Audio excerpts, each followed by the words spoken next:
Take my money! I love Bub. To be honest here. There will never be a corn command. No, they heard 2 new characters and they're like, oh man, we gotta give them some cool stuff. Here, take this rep, give them good gear. There will never be a corn command. We need a corn command just so it can link to that picture of the the. Oh, you guys are saying corn! What did you fucking hear? Something that rhymes with corn. Cornography. I'm just sitting here thinking to myself, what would we corn. link on a D&D stream for that? Nat 20. God, I need to go ahead and link my You know what it is? something? We linked to the My Adult Cams one, and it's the same stream, but we have a secondary camera just pointed at all of our junks. He's lying. Don't ban me. Please don't ban me. I just be partner. Those new guidelines are in place, so maybe I should. Yeah, no. You can drink if you want to. Anyway. You can leave your friends behind. If your friends don't drink it, if they don't drink, well, they're no friends of mine. That's right. Let's be real. Well, you're talking about that alcoholism. Okay, it looks like Christy wanted to put in a cure critical for Deia and a cure critical for Klaus. Aww. Rangorf is putting in 12,000 because he wants to put in an item, which I've been sort of talking with him behind the screen about that. What's up, Panic? How's it going, buddy? 12,000 rep? Yep, it's cursed.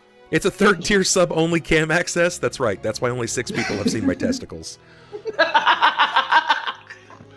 One of which is number 4.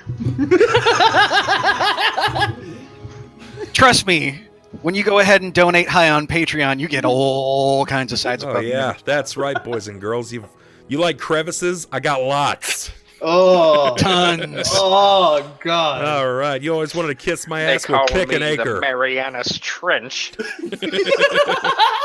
When you stare into the blackness, it stares back. Sometimes it winks. That girl. And if you're really careful, it blows kisses. Yeah. The last time I stared into the void, it sang to me. You know what it sang? Ooh, that smell! Can't you smell that? Can't you smell that smell? Yeah, that's right. It's like that scene off Con Air where your hair is just fluttering back. But it did it in Bill Cosby's voice. Oh God, please, not like this. Oh man. So you know what? I watched something today. I watched a throwback to kind of get me in the mood for tonight's game. I watched Ghostbusters 2. Why? Oh! But like, why? Because it's It's epic. It's awesome. When was the last time you watched the second Ghostbusters movie? Fucking forever ago on FX. It's like borderline better than the first one. Day. It's so good. Oh man. It's one of those days when you're home from school, you're like, what the hell's on TV? Yeah, like it was one of those days where I was sick as hell. I was watching fucking cable television all day. This comes on, I'm like, what the fuck is this? No, you this ain't the Egon I know. This ain't my Egon. That's your Egon. That's Venkman, man. You get in there. Bub, there are times that I feel my age. This is one of them. Yeah, no, it's cool. I feel the same thing. Look, I can't help it that you like hanging out with people 10 years younger than you. It's not that. It's that people that 10 years younger than me like hanging out with me. They're like, well, I'm a loser, so the only way I can stop feeling like a loser is I fucking hang out with old asses. And they're sweaty old long balls. Just the asses. Wait, why Oh yeah, Bub, remind me, since, it just popped into my mind. When's your birthday again? My birthday is the Last 22nd. Friday. It's the 22nd. So. Oh, okay. So I can go ahead and say happy birthday next week. Fuck you. That's right. It's in 8 days. It's in 8 days. Do Ray Egon, right? Do Ray Egon. Wah, wah, wah. Yep. It is. It's about Vigo the Carpathian. It was so good, man. Oh my God. Bill Murray is just.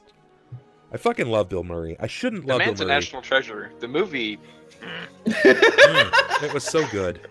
Such a. Why you brought up National Treasure with Bill Murray, I don't know. Fuck you. Go home. You've made 2 Nick Cages Two Nick Cage references in the span of about 5 minutes.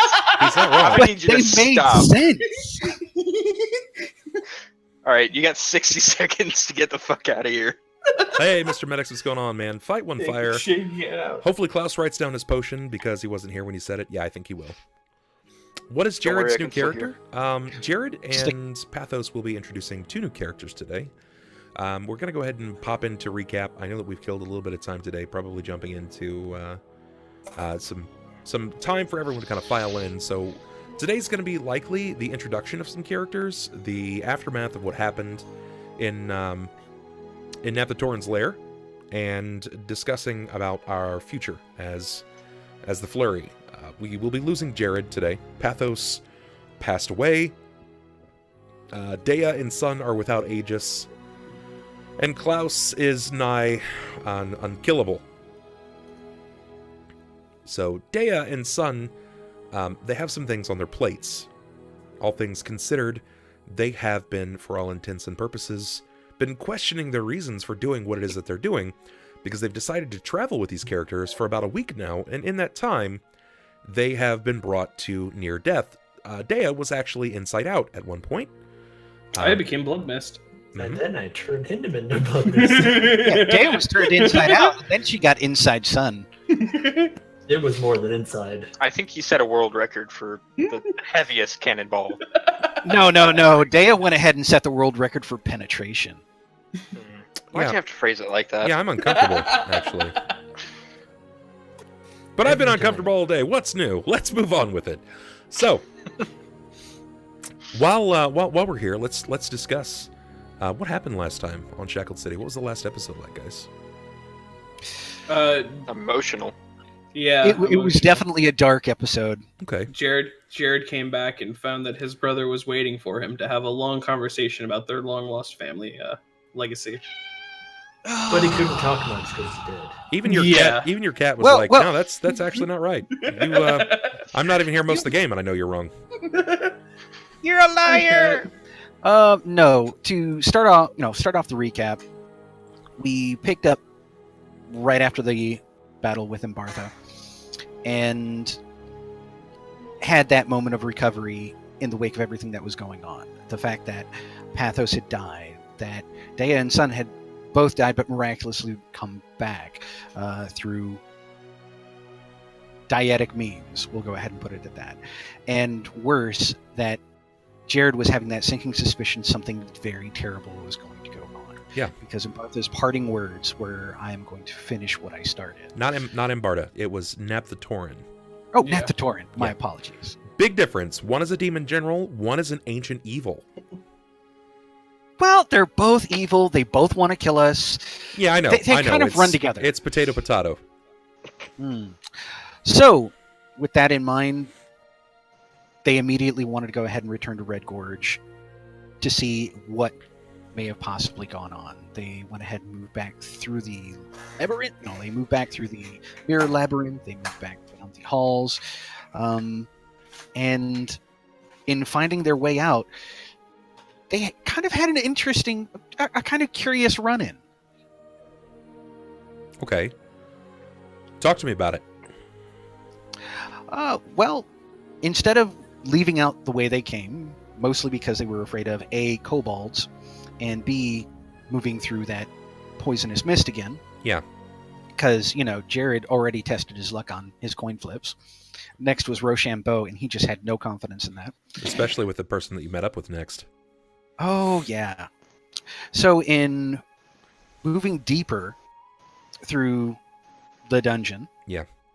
they came across, they came through the sleeping quarters of the giants that they had to kill, whose specific race escapes me, but I'm sure you'll correct me if I want, if you need to. And he came across the forge. You came across Ettins. Yeah, there were giants and then Ettins, yes. Yes, well, after moving through the sleeping quarters of the dead giants and Ettins. Yes. Because, that's what we flurry boys do.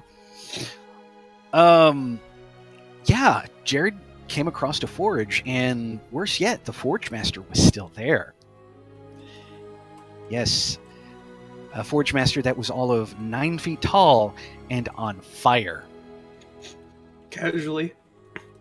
just like casually standing there, burning, Just doing his thing, hammering.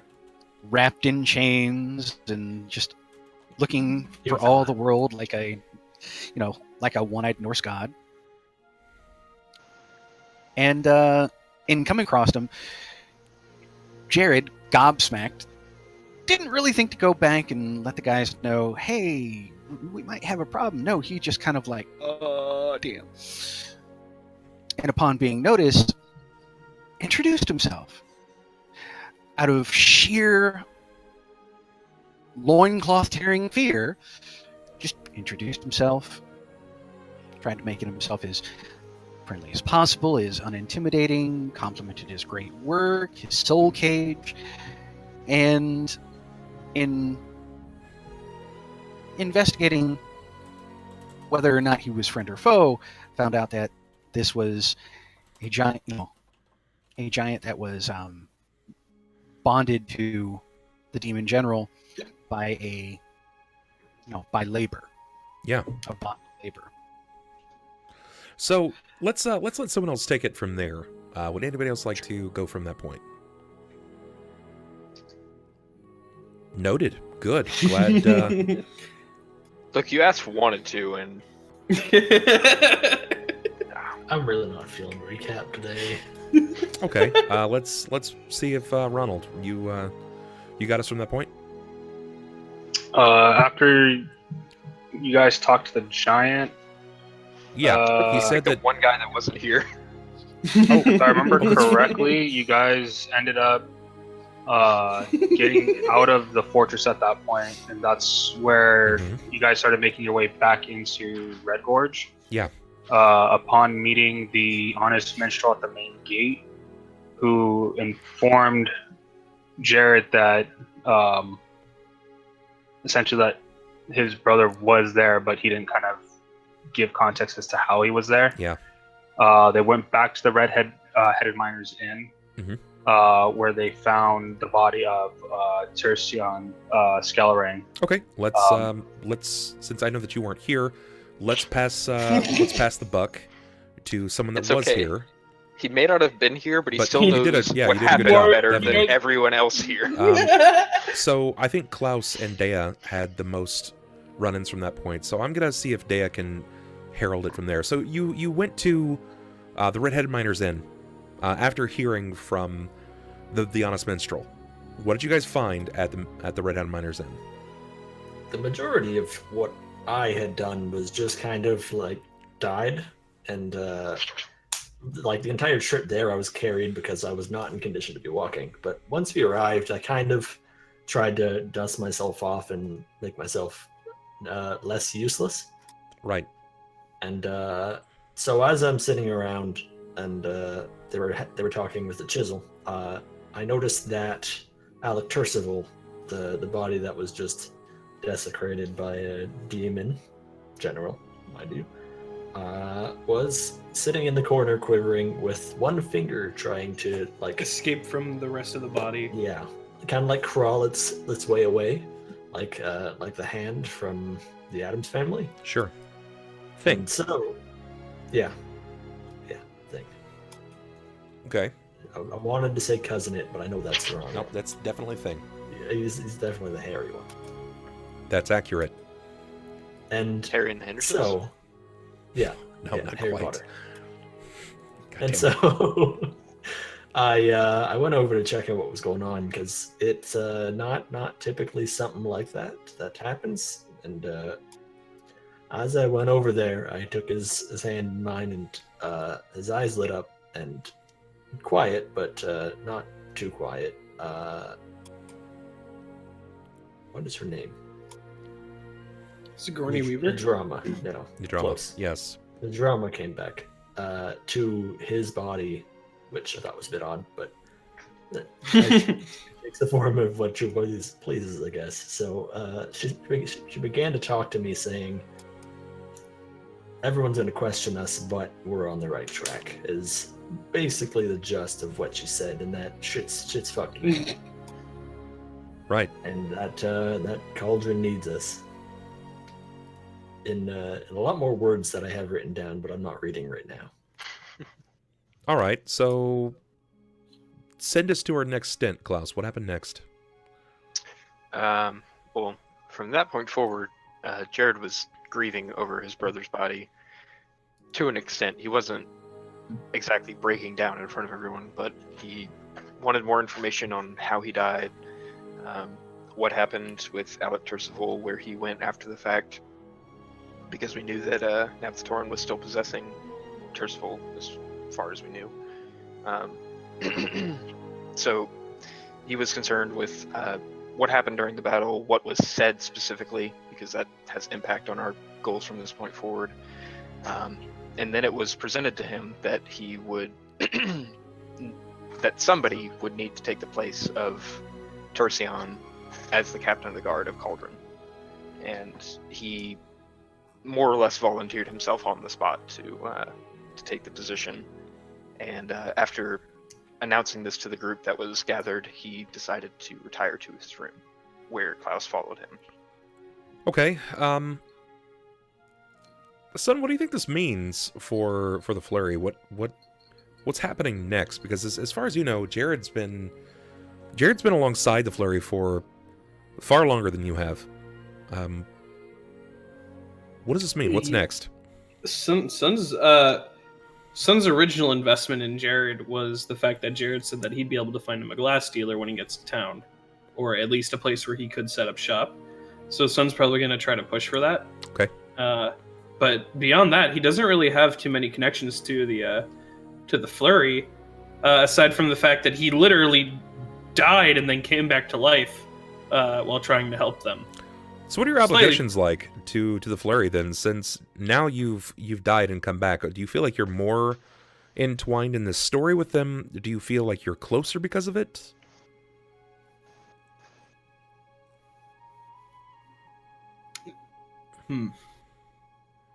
It's a hard thing to say, because if anything, he'd probably feel slightly emotionally detached from the group, seeing as how he died.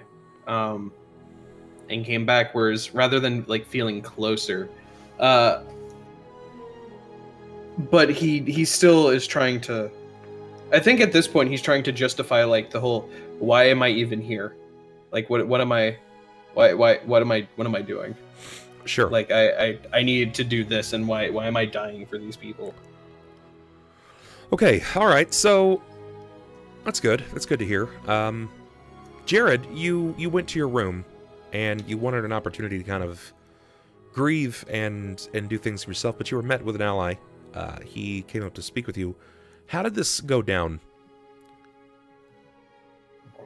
It actually went down surprisingly well, because unlike usual, Klaus showed some real human concern. Okay. Because he understood that Jerrod was, for all intents and purposes, getting very close with his brother. There had been a long gap of time and a bridge of distrust that had to be crossed, and they were just getting to the point where they were recognizing each other as brothers and having a common goal in rescuing the city of Cauldron from itself and keep it from being ripped apart. After all, they both love their home. And that's when he made the final decision and informed Klaus in no uncertain terms that he would be taking up the role as captain of the guard. Not only out of familial obligation, but because it was the thing that his brother would have wanted, to put Cauldron beyond his own selfishness, the urge to go ahead and slay Navthatoran. And once giving his condolences and making sure that Jerrod was not going to lose his mind, Klaus went ahead and departed and left him to himself to grieve. And he did. Jerrod definitely grieved. Klaus, I'm going to ask you the same question that I asked Sunn. Your second most aged member in the group has left, leading you, yet again, the sole survivor and almost like progenitor of the group here. What does this mean? Is the Flurry disbanded?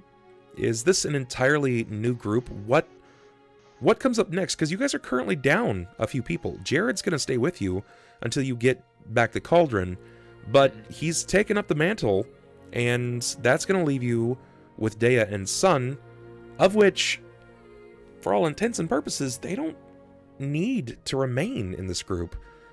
How are you going to go about sealing this bond and reconciling any issues that may have occurred? What's next for Klaus?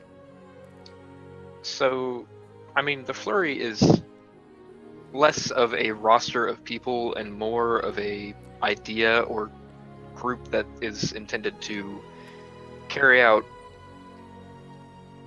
justice and injustice when necessary, within the walls and outside of the walls of Cauldron. Basically, where the guards can't step, we do. Anything that isn't handled by the city itself is something that we typically take on our shoulders. That being said, we're very much not a static group, you know. Despite the fact that I have been in since the beginning, I serve more as a loyal member and reminder of the original values and, I suppose, the pillars that make up what the group stands for. Right. And eventually my time will come as well. I'm well aware of this fact, and I don't think anyone has any doubts about that, despite the many times that I've perished and returned. So that being said, with the new members, even if they don't feel necessarily obligated to remain as members of the Flurry, there is at least a connection there. There is a continuation of the values that we've held so high thus far. They helped us when no one else would, essentially, in this venture especially. In future ventures, if they decide to join us, then by all means we'll have them. However, if they decide to go their own separate way, it's certainly not any bad blood between us. I feel like that's important to ask. Is that important for you to reiterate, as the longest lived, and seemingly, though you believe to be like a 16-year-old, you are seemingly also the oldest. Would you think it's important to reiterate the standing of your position in Cauldron and what they're actually along for? Because at this point, it's no longer just like, you'll get coin if you do well. No, because you guys are going against supernatural threats. Everything is harrowing and life-threatening at this point. Yeah, I think it's very important to both reiterate and enforce the point on a regular basis that this isn't a job, this is more of a life.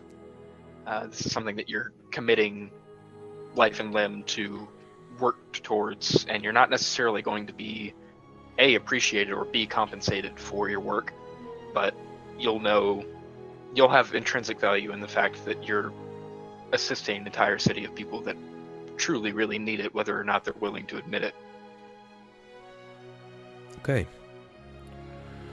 Okay, well, this puts us into the game. Last question before we start. What's the name of the giant that Jerrod hired? Dugobras. Ah, I know that one. Dugobras, yeah. Dingleberries. Dagobah? Definitely not Dagobah or Dingleberries. Man, here I was all excited to admit that I finally remembered a name. I hope you would remember it. You hired him. Completely by accident, might I add. It was entirely by accident, because I was prepared to use that as a fight scene. His go-to move is to pick up an anvil and throw it at you. It's literally written in the book that way. He heaves anvils. And I guess that I stumbled into a lucky twist. Yeah. So, there's not going to be any quirks today.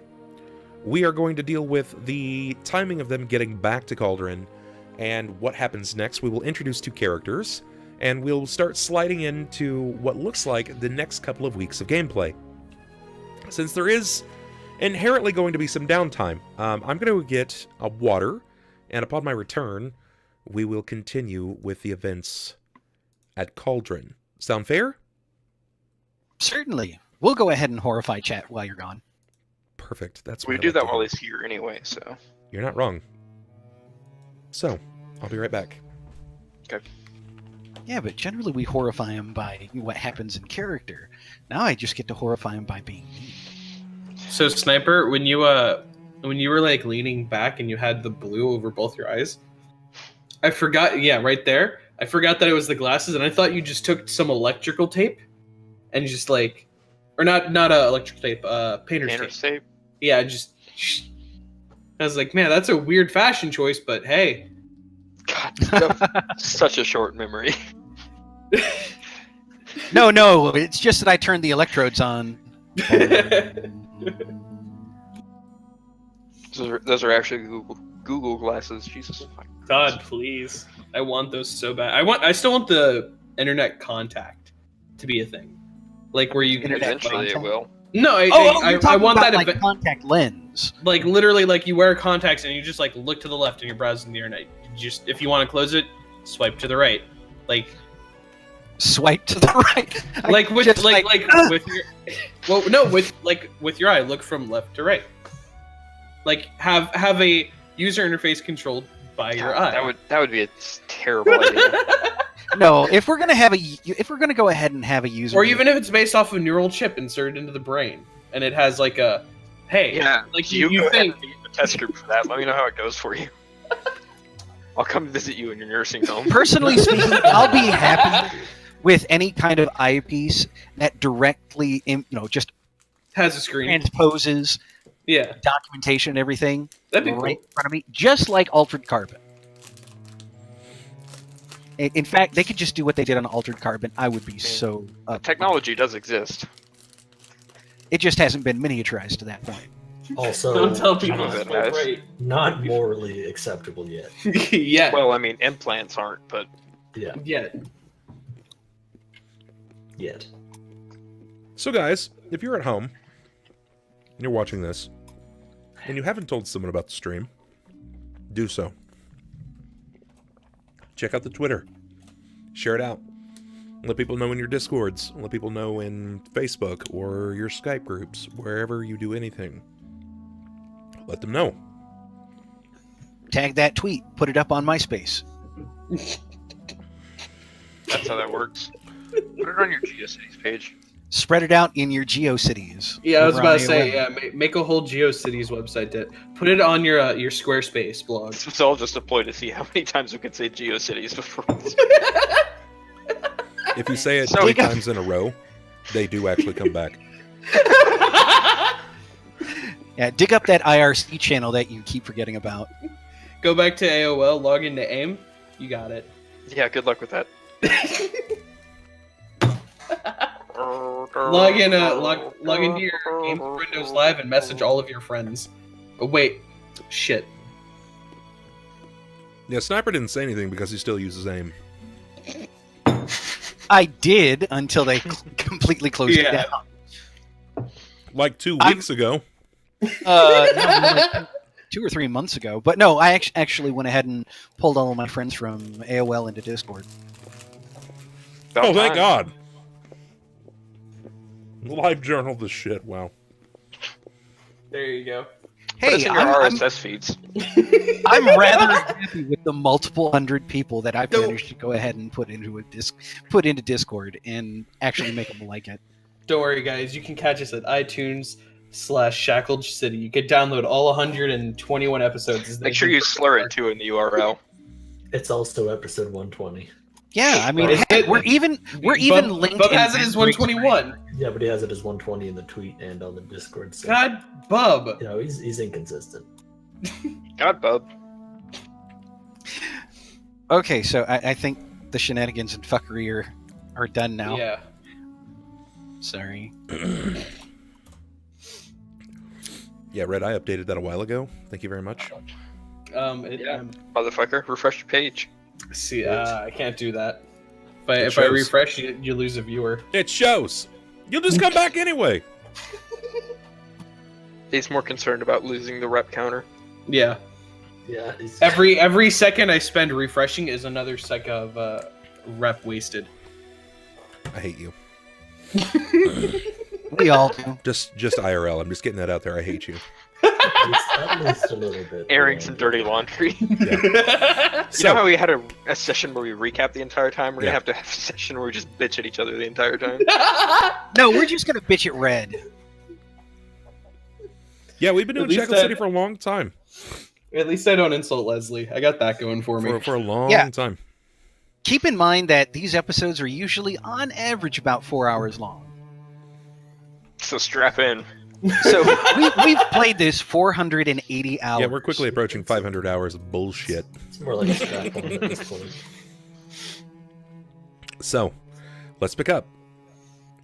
How did you guys get back? Did you decide that you were going to walk back and mull through your through the loss and everything that you guys have gone through and how you're going to handle the Naphtatoran issue? I Or thought we. are you waiting and you're going to take the express portal with Dougalbras in just over a week? Yeah, we were. I think that's what we ended up doing because we all decided to spend the night and like go to sleep, and then Well, we. If I recall, it was the idea of either going with Dougalbras via portal, Or us though walking. There was limited capacity as far as that is concerned, or traveling as a group back to Cauldron via wagon.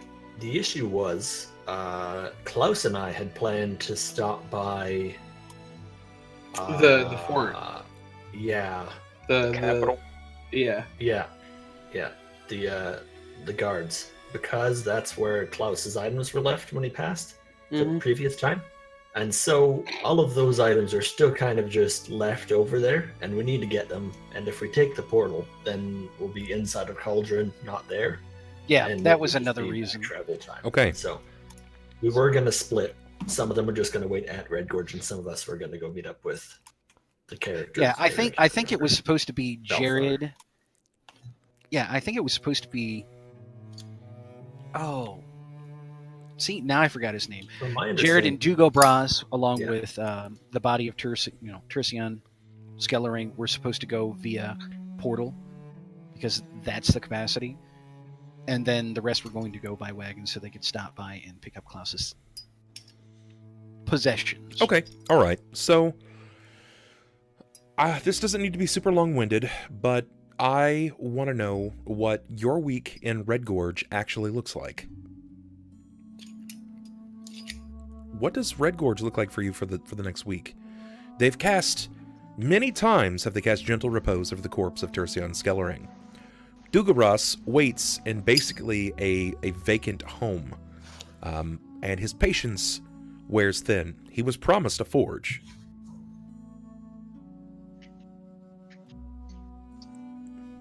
What do you do?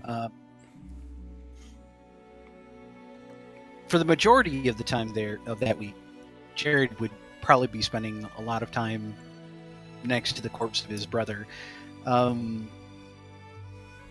getting way too drunk and talking about the times that they missed and the times that they had together as children, because that's a conversation they never got to have, that he really, really wanted.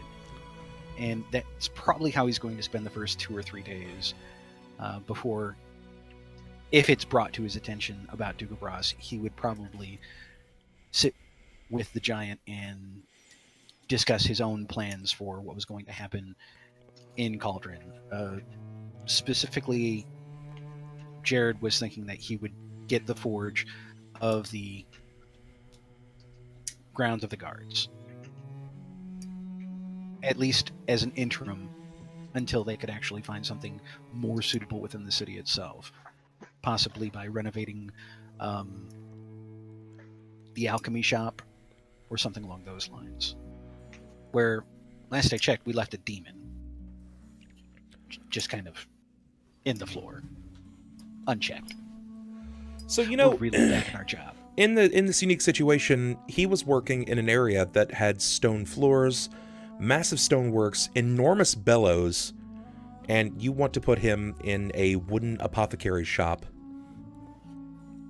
Like his forge, his foundry that he was working in was very large, and you're going to slap him into a medium-sized location that if he sneezes, he'll explode and set everything on fire. Well, that's the joy of it. It was pre-exploded, remember? I had planned on putting him in the old bathhouse that was made of marble instead of the wood structure. I thought he was in the stables. The stables is That's also where he a bad idea. slept for the night. Yeah, the stables were open, and all of the hay has been moved for the sake of the character.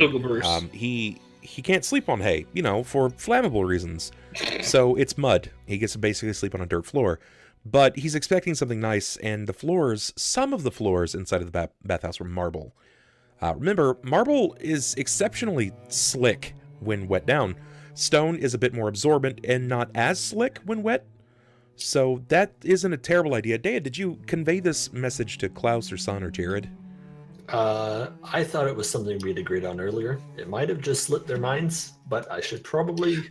Quite possible. I mean, Jerrod probably would have... Well, Sunn granted, would have no Deia idea and Sunn would have no what idea was. about that, since they've never been to Cauldron, but Yeah. he would probably kind of Q&A with Klaus and brainstorm, just one of the many responsibilities that's going to come on him as far as getting back to Cauldron and taking up his office is going to be figuring out how best to utilize. I'm gonna have to have town hall meetings with you. Yep. Yes. Not looking forward to this. Because you're the responsible one. You better You're bring one of- donuts. You're one of the founders of Cauldron and of Red Yes, Dwarf. and I'm turning towards a 13-year-old for advice. Man, I just keep getting younger. Yeah. You're Benjamin buttoning it over here. I should be concerned, shouldn't I? Hey, keep on going. You're going to turn into a tween before long. I mean, you're only 1 year away. That's what I'm It's thinking. not that much of a reach. So, Listen, you just get back to your Justin Bieber and leave the decision-making to me. God damn it. Now that we've had these Good for that discussions medieval about Justin Bieber. Jerrod and his dealings with the pre-tween, let's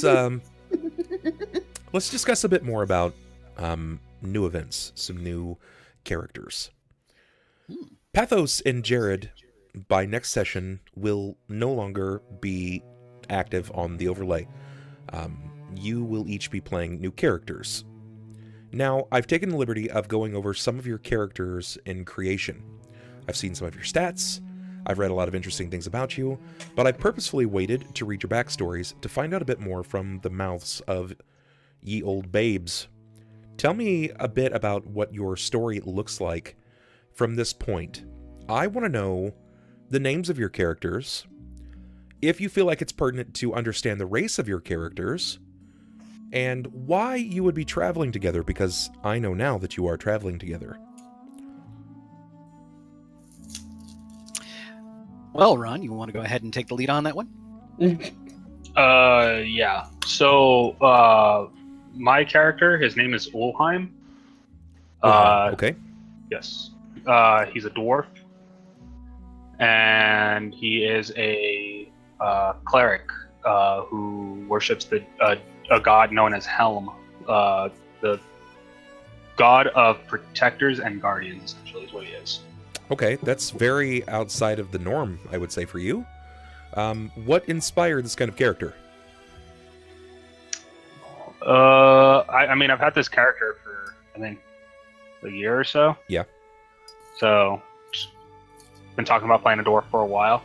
All right. I was like, oh, yeah, I'll play this guy. What's he like? How does he hold himself in the world? What are some of his inclinations? Tell me a bit more about Ulhime. So, Ulhime is actually from an area pretty far outside of the areas of Cauldron. He comes from a dwarven hall by the name of the Protectors Hall. Okay. It's a very large dwarven city that he grew up in, and his family, the Shieldbearer clan, is essentially a family of worshippers of Helm, whether they're paladins, fighters, or clerics. They all worship that deity specifically. His family isn't like noble per se, but they are pretty well known in the military bracket of the city for being guardians, essentially, of the city itself.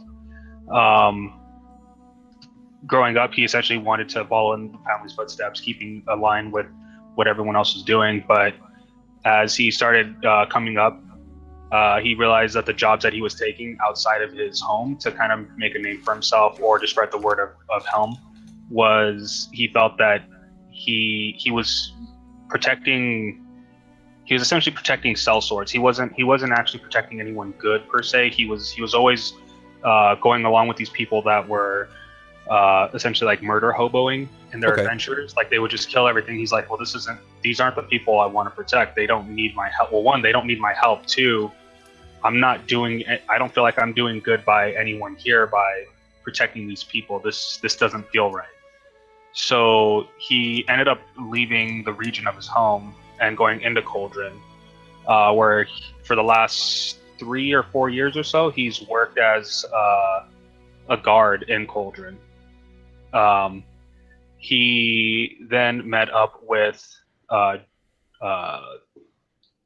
Jerrod's character, Sniper's character, and they've been kind of tagging along for the past, we said 6 months to a year or so, roughly within that time span. So not overly long. Did you leave the guard then? Did I leave the Cauldron Guard? Or are you talking about my home?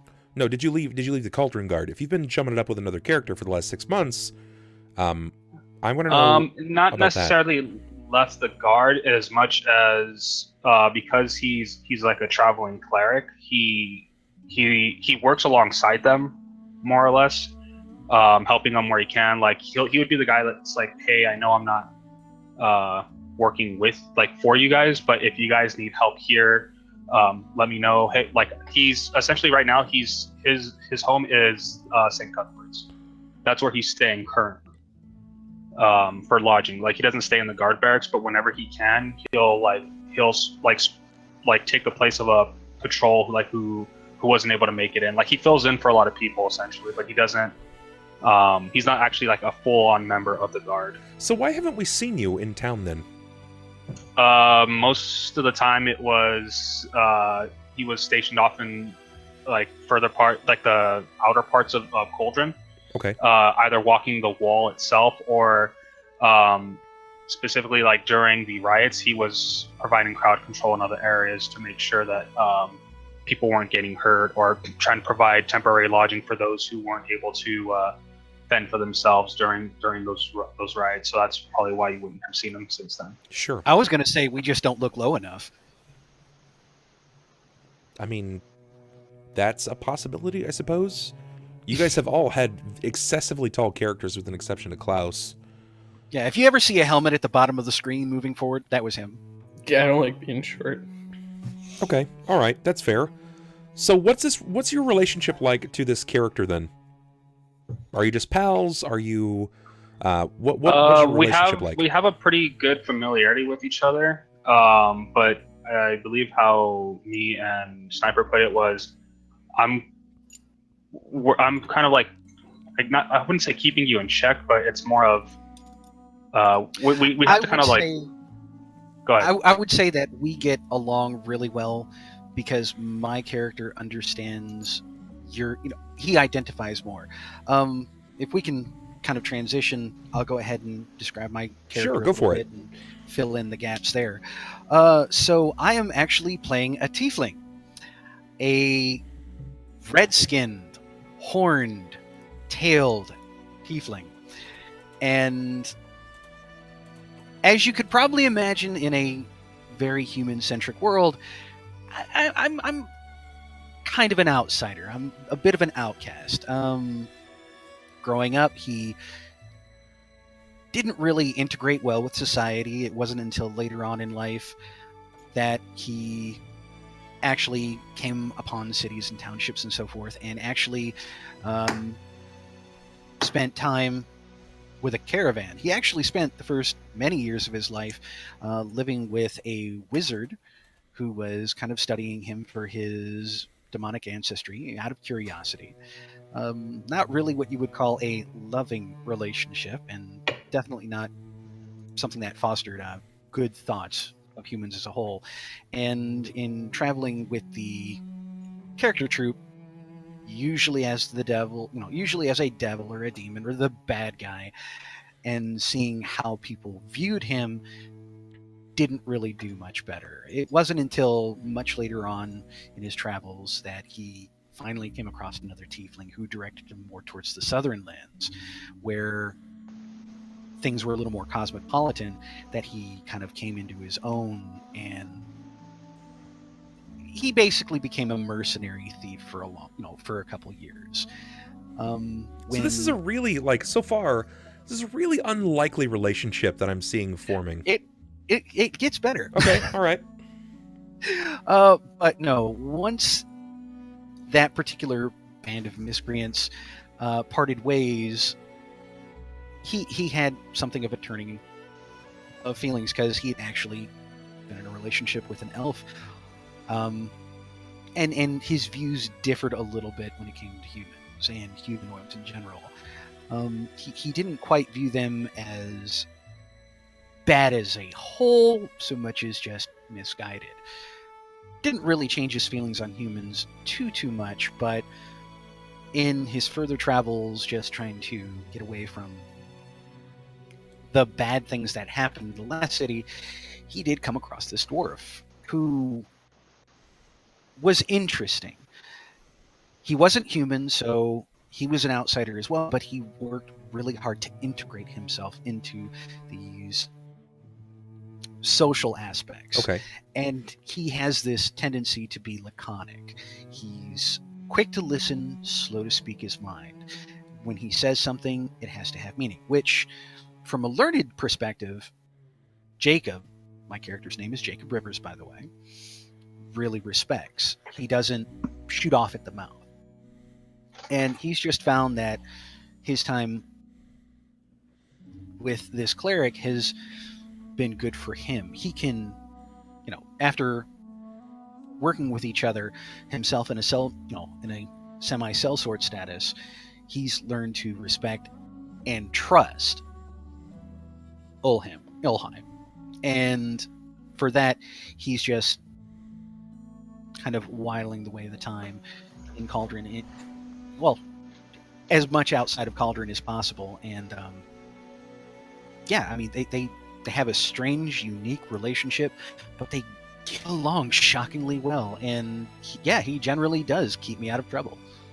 Okay, so what I'm getting out of this is Ulhime, an estranged dwarf, has left his familial home because he feels as if his family has lost their way.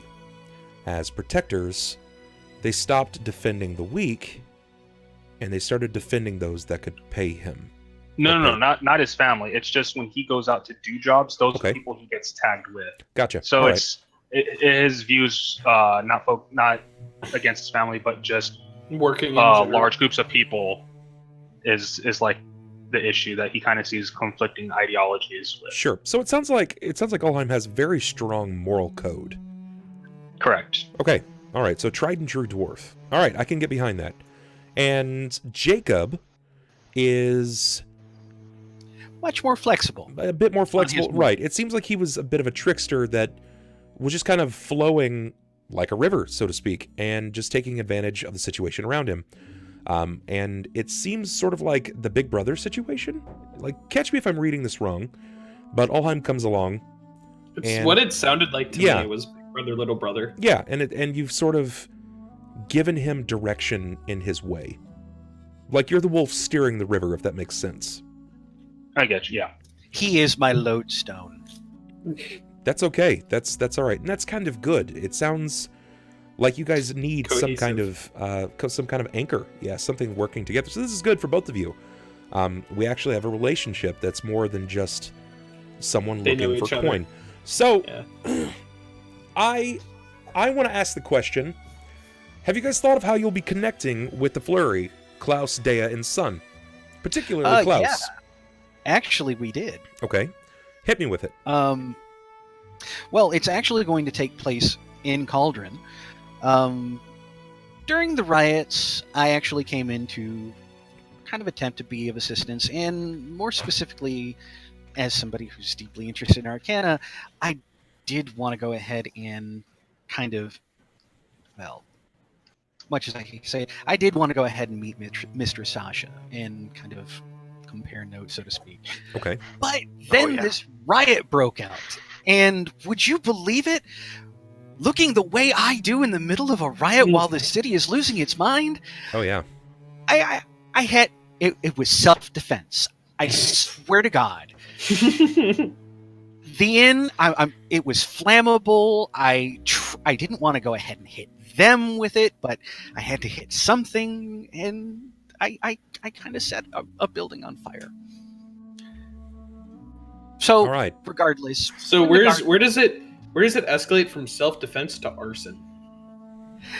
Where is that line drawn? Well, I'd like to throw spells. That's kind of my thing. But yeah, I was actually in jail until fairly recently, and yeah, as far as Ulhime, I'm pretty sure he's waiting at our favorite inn for me to get back out. All right. Just- So I'm Yeah. going to set you He's guys pretty good with that. on a bit of a challenge. Pathos, excuse me, no longer Pathos, no longer Jerrod. This would be Jakob, and until I get the overlay, so I might be a little caught up on this. Jakob and Ulhime, Jakob, you have taken it upon yourself to speak with Kiana Green, second in command. This is pre the death of Tercion. Knowing that you are a bit of an outlier in the guard, knowing your performance, you and it's particularly your relationship with St. Cuthbert's, you caught wind of a death in the church. And your friend, someone that you trust, though his direction seems to be a little strayed, you can guide him. You know that you're going to need some assistance. Kiana requests that you receive the corpse of Horum. That there is a location to bury those that are righteous and tight with God, if you're picking up what I'm putting down. So you have been requested to pick up the corpse and to be able to keep it in a sustained, reposed state for burial. You don't really know what you're getting yourselves into, but you know that you need to be meeting up with Jerrod Skellerang, brother of Tercion Skellerang. You'll be meeting up with Klaus, and there are two others that seem to be in company that don't have much in the way of description. Now, Tercion has just begun his march on Red Gorge, or he would have just tagged along with them. But some days will pass, and you'll see the army return. In their company is just the Blue Duke, and Tercion isn't there. You will have caught wind that Tercion Skellerang has been slain. That the heroes are hidden somewhere in Red Gorge. Along the path, you will intercept Klaus, Deia, and Sunn. This is where you guys can begin speaking with them regarding Horum. Now, they have a bit, particularly Klaus, has a bit of a reputation. You don't know what he's going to look like.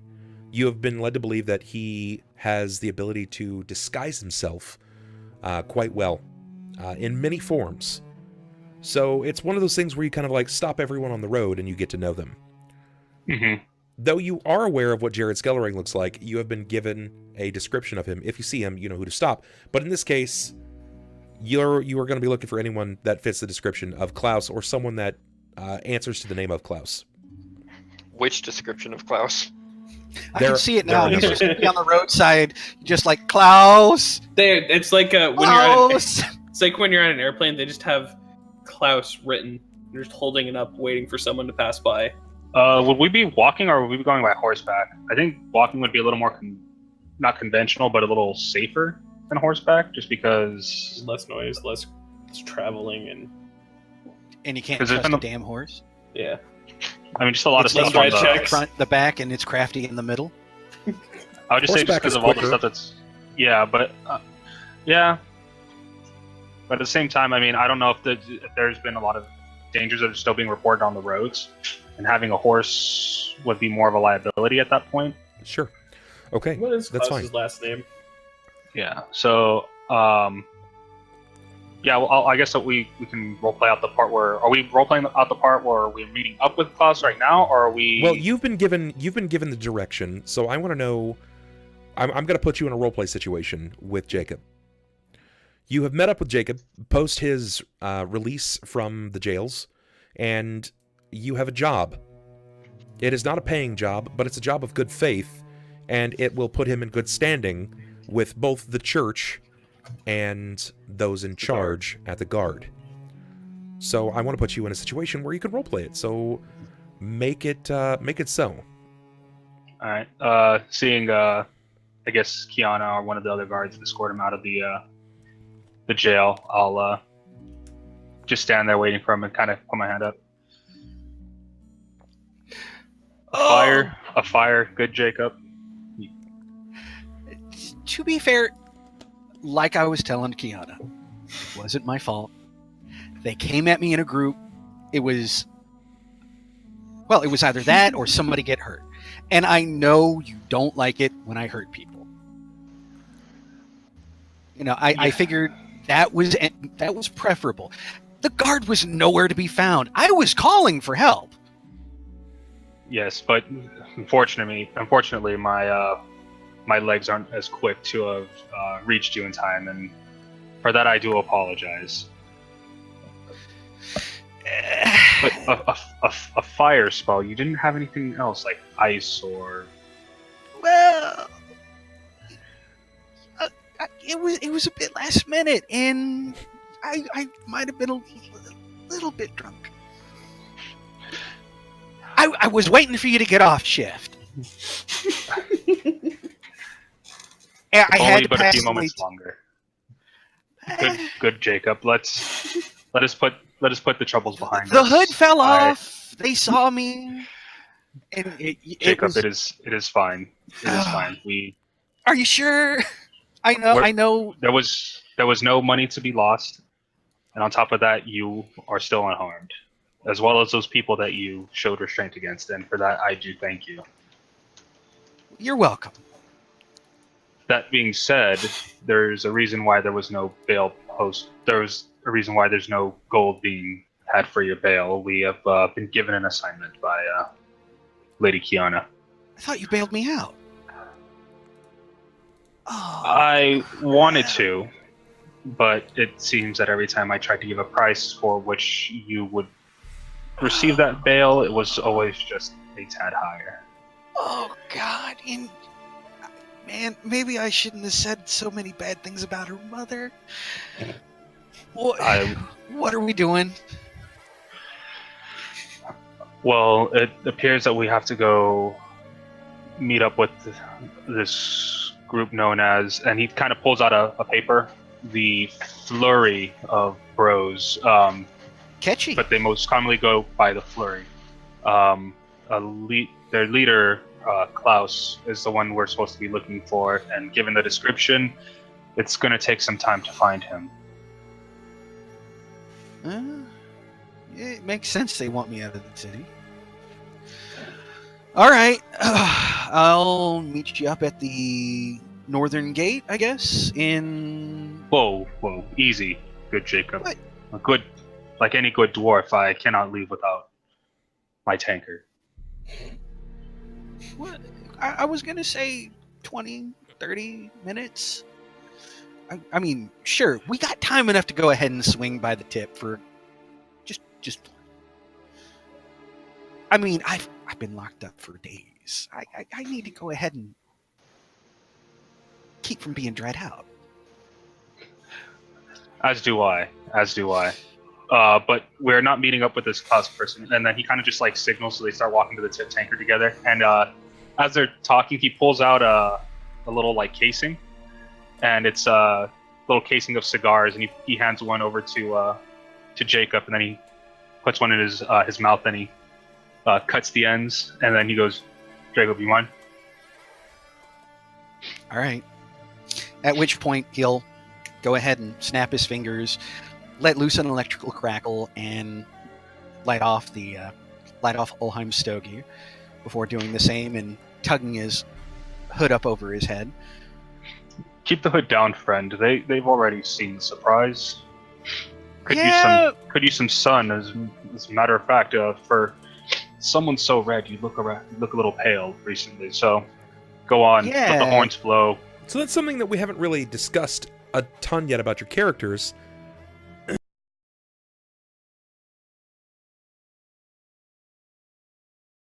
He's actually descendant of Pomets, so he's actually got a dark complexion for a dwarf. Okay, so he's got like sun-kissed skin. Yeah, long black hair with a white trail going down the center, all the way like a scotch to stripe. the bottom.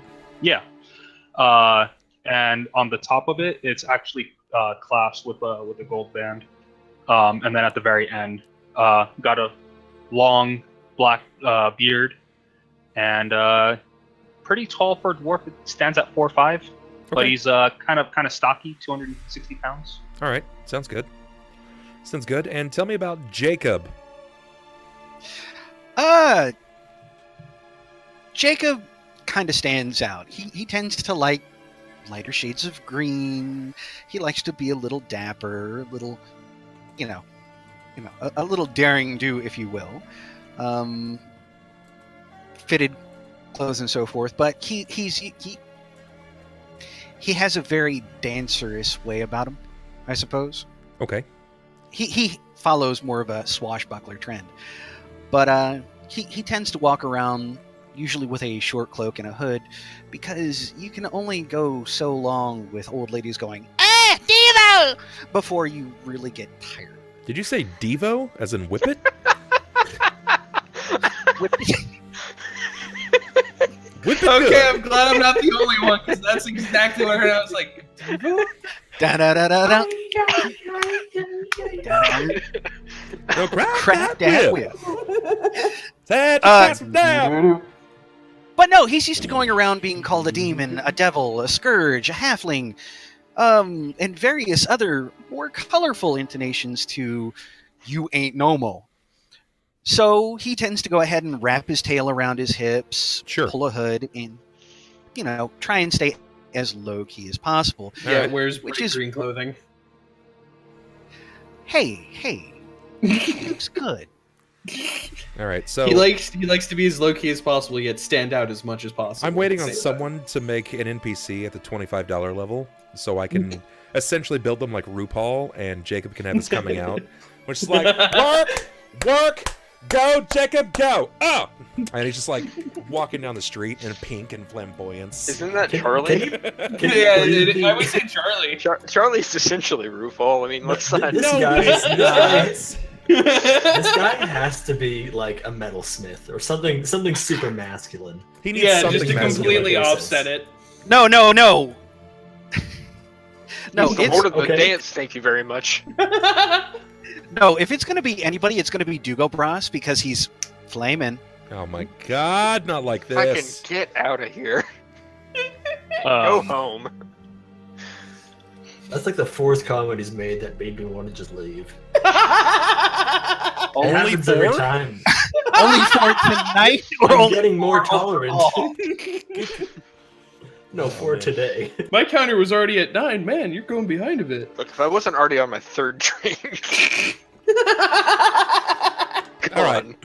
Okay, so you have this relationship. We know what you look like. We essentially have the low-key demon bro, and then we have a very proud, shield-bearing, Dwarf. like dwarven Pommet. So Pommet is like, to introduce everybody to the ideology of what a Pommet actually is. The Pommet is essentially an ancient Egyptian dwarf. So they have a bit more of like a sun-kissed feature. Their skin is a bit more tan. Their eyes are a bit brighter. They are a bit more slender. Even if he has a very strong build, the Pommet are essentially ancient Egyptian dwarves. So they're Jawas, is what you're saying. Not quite. Like even in 100%. jokes, like they're not quite Jawas, but Like really buff Jawas. sort of, yeah. But yeah, they still have an affinity for metals. They're still, I would even say that they're more so kind of mentally affixed to the clandestine state of metalworking. They care a bit more for certain things. If you put your mindset into ancient Egyptian and they still kind of focus on hieroglyphics and things like that, the metalworking is extreme with the Pamet. They go out of their way to put blood in every item. It's like that joke of blood, sweat, tears. It's no joke. They literally pour their person into their weapons. So I don't really know what that means particularly to Ulhime, but we'll see. It's interesting because he went with an ancient Egyptian like pseudo background to a modern cauldron lifestyle with a Nordic name. So this is sort of wild. He's now all you over see the why I place. hang with him. He's all over the place right now. But yeah, continuing on, as he lights the cigar, he'll, thank you, friend. But like I was saying, we're supposed to go retrieve one of our own. Paladin that apparently has been felled in combat, and more or less it's up to me and the church to give him his final rites before passing. Somebody that goes ahead and gets an armed escort back must be that Tercel fellow. Possibly, but I mean... Well, I mean, they say he's been missing for a while. Or at least that's the rumor. Yes, but I mean... Alex always been a keen spirit, a strong fighter. If he's missing, I mean, I don't think he's missing per se as much as he probably just doesn't want to be found. I have faith that he's doing well. There's nothing to probably worry about when in his regards. But this other paladin, he's the one that we need to concern ourselves with. But as I've said before, the person that we are looking for is going to be rather hard, since some reports say he's a trickster, others say he melds his form into other people, or he possesses people. I don't know what it is per se, but we just need to ask around once we start making our way towards Red Gorge. And it's a good thing too, I've gotten a map, so we shouldn't have any issues getting there. Right. So, hit the tip, grab a drink, grab our gear, start headed north. Gotcha. Will do. And Right. This time, good friend, please tip Master Griffin. I don't know why you always decide to leave and not give him a tip. He's always so good to us. Just Yeah. look. I have a tab. I know, and I've paid it twice already. And I thank you every time. But you know, I don't got any. They took everything off me. So we're broke. And little bit. You just see Ulhime slowly start turning around, walking towards the north gate. He's all to the northern gates, as we said before. Very good. Very good. Okay, so that's what it looks like for the narrative. We already know what Jerrod's doing, so I want to step over to Sunn, Deia, and Klaus. What does your next couple of days look like? It's going to be about 3 days before you meet up with Pathos, or excuse me, with Jakob and Ulhime. Is it a carriage that we were taking? I don't know. Is that what was available to us? I thought we were kind of out of horse options. Yeah, I don't remember what was fully available to us, or if we were just walking. If we wanted to make quicker ground, Klaus would be happy to oblige in casting fly on everyone. I mean, even if you cast fly, It's still only double the move speed, but I think you'll be moving it's about the something. same speed as horses. And how many times Do can you we- cast fly in a day? in a day I can cast up to 7 times. And it's only for like 10 minutes per level, right? Yeah, I mean it's not much, but it's something.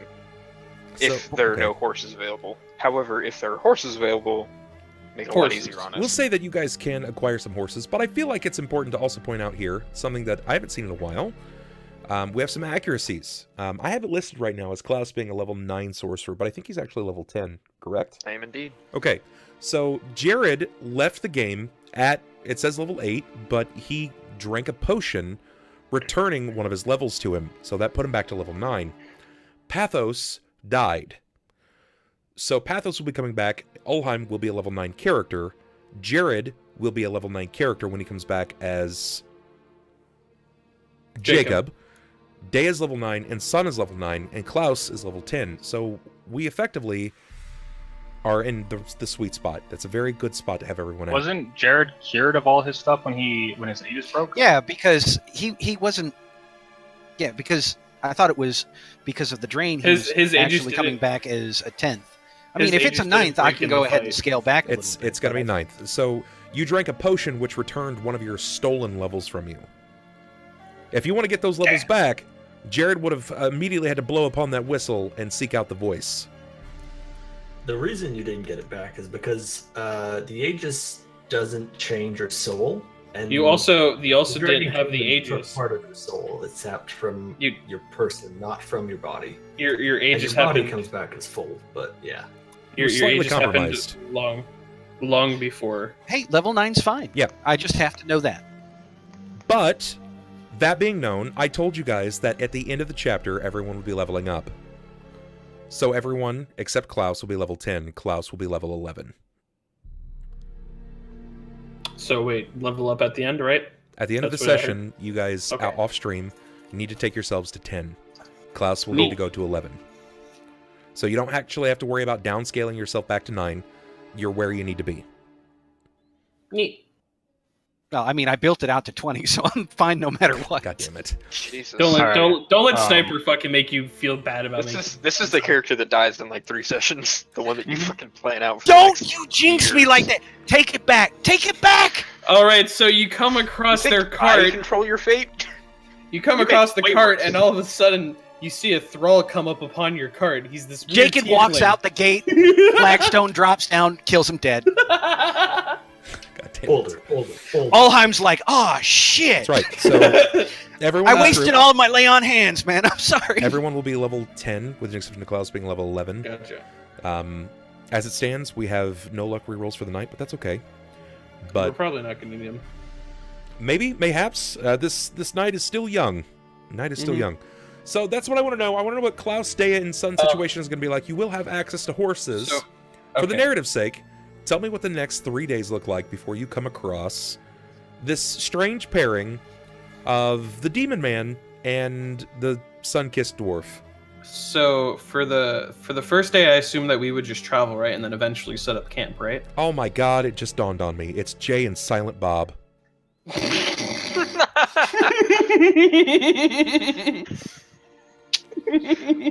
Not where we were going with it, but I can dig it. It's Jay and Silent Bob! Ulhime is like, we have to do the right thing. Don't fuck up this time. And he's like, look, man, I ain't got any money. Jacob's gonna be like, hey, baby, you ever had your asshole licked by a fat man in an overcoat? And Ulhime's like, shut the fuck up, man. At which point, Goodbye Horses starts playing in the background. It just dawned on me. I don't even think you guys had intentions of making that happen. We didn't. But that's what's fucking happened. Okay, alright, this is fine. So would you guys be okay with just riding the first night and then setting up camp at night, kind of thing? That entirely depends on if we encounter anything on the road. Bub, would we encounter anything? What's gonna fuck with you guys? Are you serious? That's why. There's just That's dirt. what I was assuming. So wait, are our names so ubiquitous at this point that even the forest dwellers know who we are? What do you guys Are like? you What saying? do they really? Like a goblin pops out, is like, "Give me all your money," and you're just like, "Pop!" goes the goblin. The goblin pops out on the street. Ha ha! Pulls his hand out of pocket, throws sand. This is- Ha ha! this is Pocket something- sand. Deia, Leaves. Deia, of the three of you, Deia's like, Hold on, let me pull out my wallet. And it just says bad motherfucker on it. We already know where this one's going. Yeah. Yeah, that's exactly the situation. Goblin's like sweating like, I don't know what to do. And the other goblin's like, it's all right, honey bunches. It's all right. Jump off the moving horse and drop kick it. Tell your bitch to be cool. That's right. Klaus is like, I'm a mushroom cloud laying motherfucker. Holy shit. So yeah, assuming that we wouldn't have anything and we would get to the first night of camping, the most visible change on Sunn would be, rather than the smile that he had leading up until the dungeon, you would see him like solemnly looking at his upper arm, like up here, and like just kind of staring at it solemnly. But nothing really seems to be there. Okay. All right. Okay. This is fine. He's all up in them good potions. This is... Where did we go wrong? Well, he doesn't look like he's drugged out. It looks like he's fucking sad.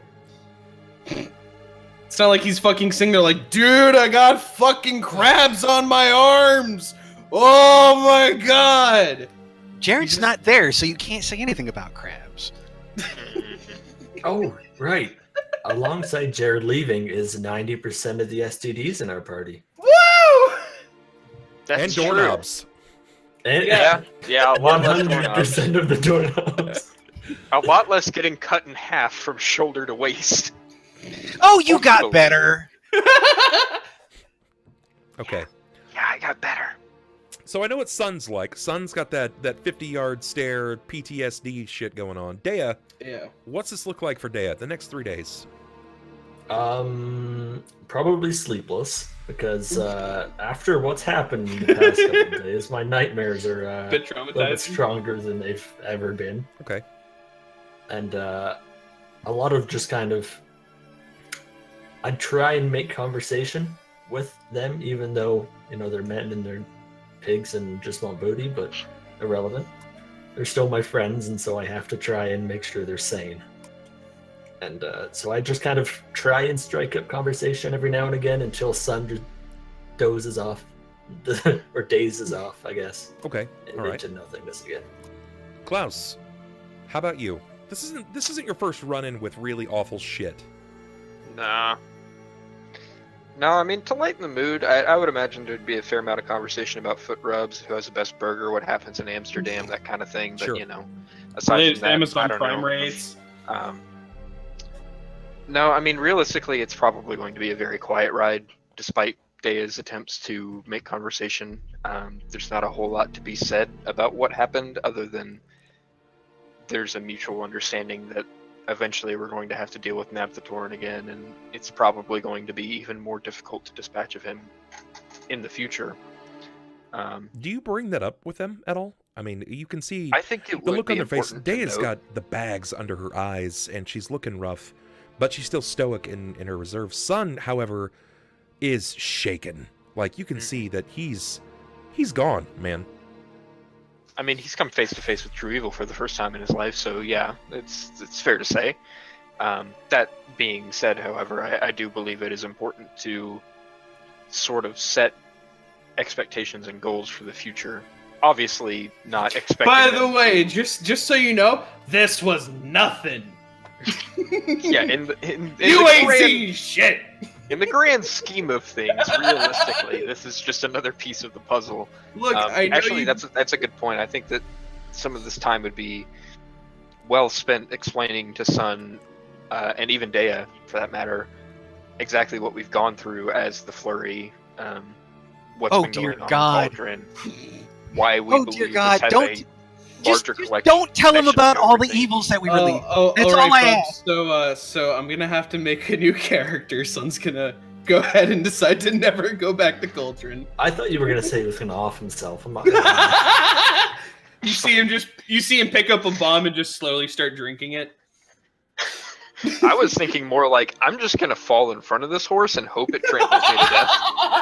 And then get up and do it again like 6 more It's times. like those Russian dash cams where you see just like Yeah, where One's they coming just this way, lazily and walk then you in. see Sunn on his horse, and he hops off and just lays in front of the carriage. It's like, oh, I'm so hurt. I can't get up. I hope something doesn't trample me. The car comes to a full stop, and the guy just jumps on the roof. The guy, then the you guy just in the room go, is like, is there a reason there's a man covered in carrots laying in the center of the road? What the hell?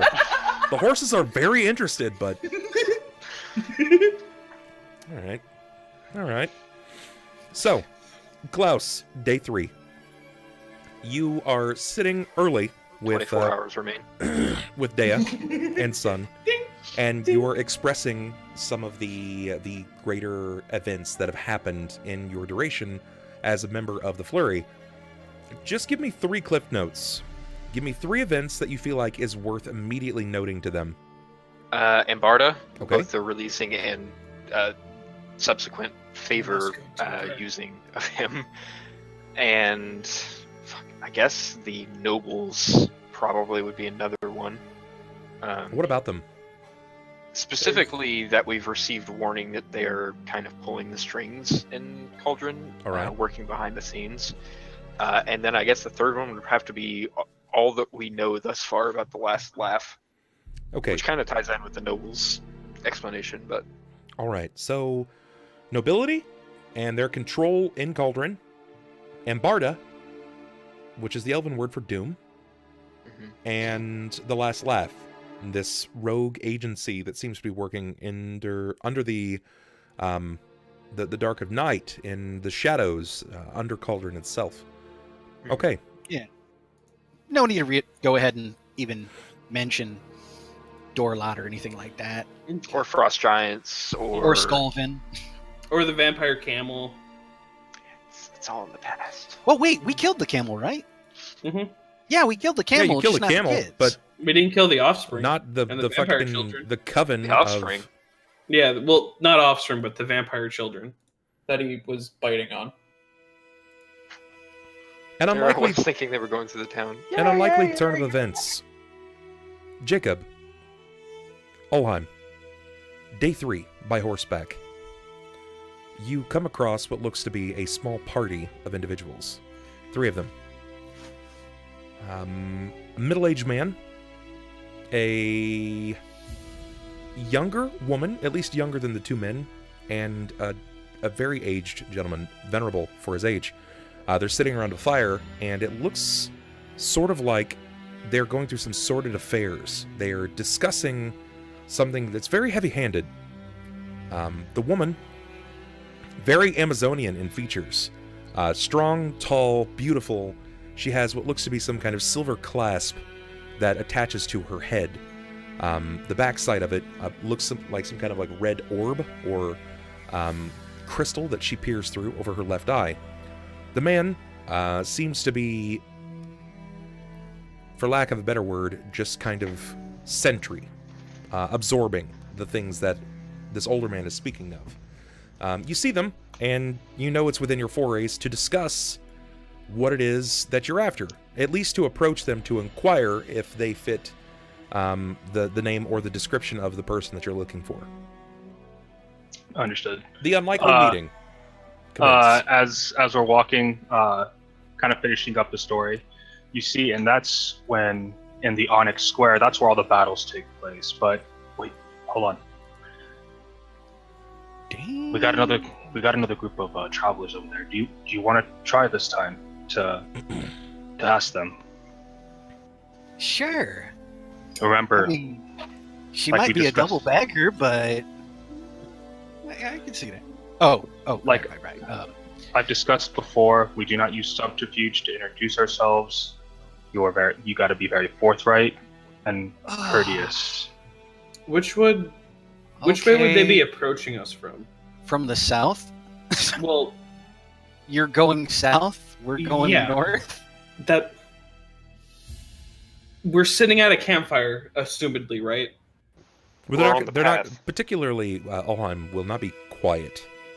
We're on a path. Like, is it like Klaus has his back to them? It'll just be off the road. I'm sure Klaus has his back to them. You guys would see them approaching. It's just That's 2. what I was. Just 2. Yeah. As we're walking up, I'll look over to Jakob. Come on, Jakob. I got this. Jacob will roll on up, kind of straighten his coat. Hey, man, we're from Cauldron. We're looking for Klaus. Heard about him? Sunn is going to hold his hand up and just point at the old man. Looking up at this figure, Sunn and Deia, you see some immediately unnatural features about this particular figure. He looks strikingly demonic. Sunn's so you know, like when you're like trying to gauge someone and check them out, but like you're trying to like make it so they don't see what you're doing, like you're like giving them that like, yeah, well, like you're giving him that like side glance and you're like, but you don't want them to see you. Sunn's not doing that. Sunn's, while he's pointing at Klaus, he's just staring at Jakob. Correct. And knowing that Ulhime's gonna be pissed at me if I don't try and put my best foot forward, yeah, he's gonna just be smiling as friendly as possible, fangs and all, just like. He's just gonna look up and down and just.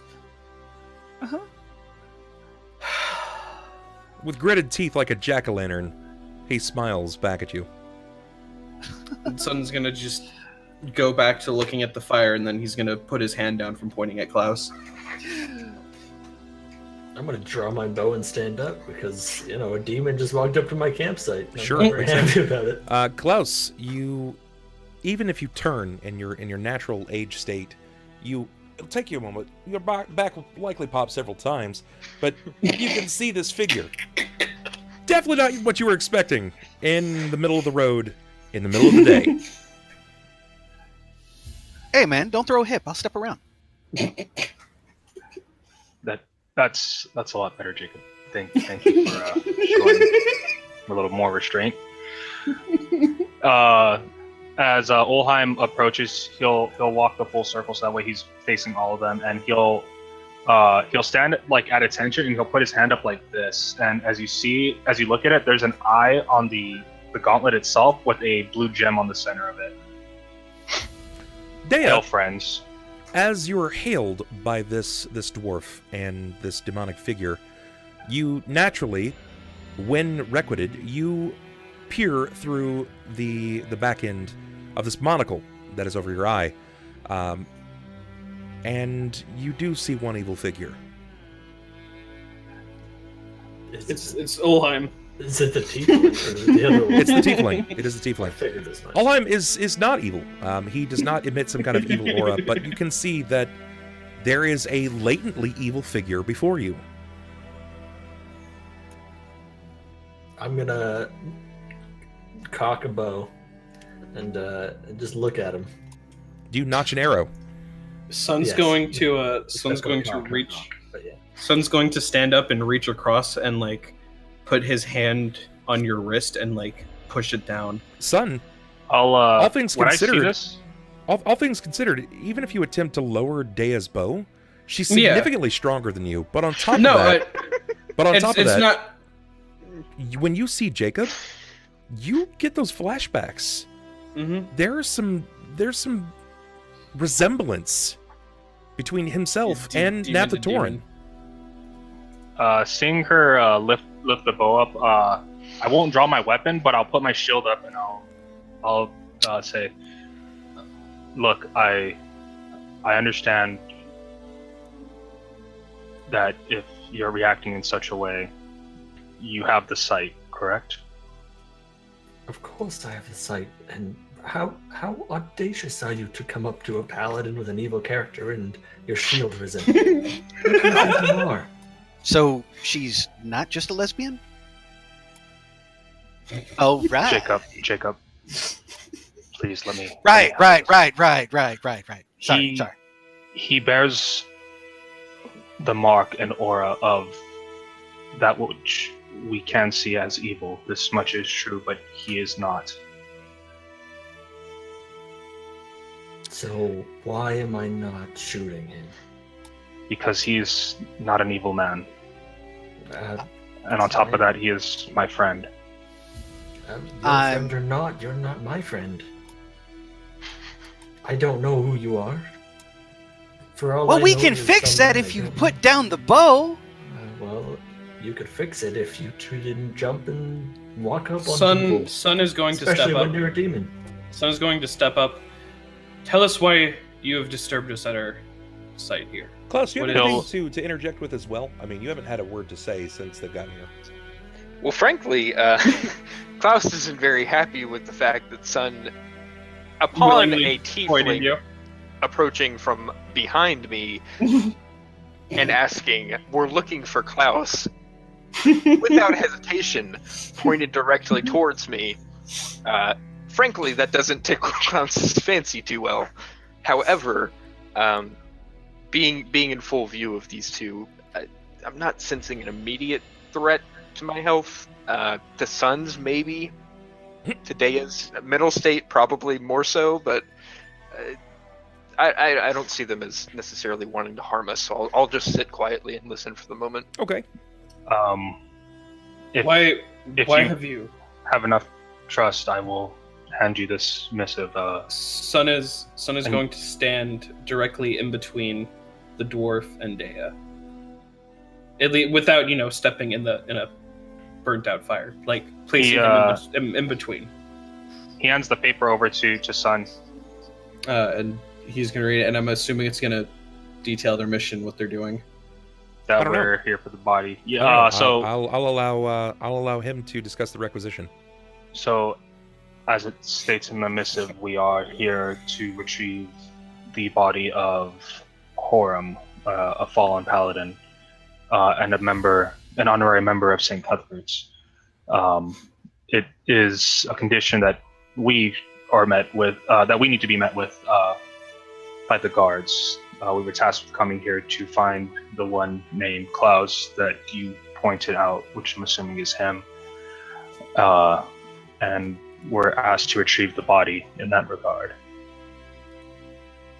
He's going, Sunn, after reading it, he's going to basically hold it up in front of Deia, and then he's going to turn around, and then he's going to hand it to Klaus, and then he's going to go back and sit down to where he was sitting down before.